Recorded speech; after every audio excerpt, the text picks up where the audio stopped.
Vote শেষ হতেই দুর্গাপুর পশ্চিমে ব্যতিক্রমী চিত্র। ভোটের পরেই শুরু পরিষ্কার অভিযান। ভোট মিটতেই সম্পূর্ণ ভিন্ন ছবির সামনে এলো দুর্গাপুর পশ্চিম বিধানসভা এলাকায়। তৃণমূল প্রার্থী কবি দত্তের নির্দেশে শুরু হয়েছে দেওয়াল লিখন মুছে ফেলা এবং নির্বাচনী প্রচারের সমস্ত ফ্লেক্স ও ব্যানার সরানোর কাজ। সাধারণত ভোটের পর যেখানে কর্মীদের বিশ্রামের ছবি দেখা যায়, সেখানে এই এলাকায় শুরু হয়েছে পরিচ্ছন্নতা অভিযান। নির্বাচনী প্রচারের শুরু থেকে কবি দত্ত কিছুটা আলাদা পথ বেছে নিয়েছিলেন। কখনো হেঁটে, কখনো সাইকেলে সাধারণ মানুষের কাছে পৌঁছে গিয়েছেন, আর ভাষা ও আচরণে রেখেছেন সংযম।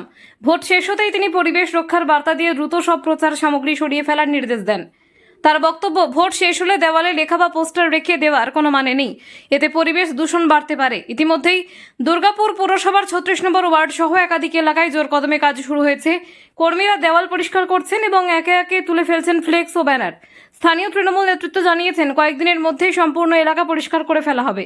এই উদ্যোগ শুধু রাজনৈতিক ক্ষেত্রেই নয়, সামাজিক দায়বদ্ধতার দিক থেকেও এক নতুন দৃষ্টান্ত স্থাপন করেছে বলে মনে করছেন অনেকে।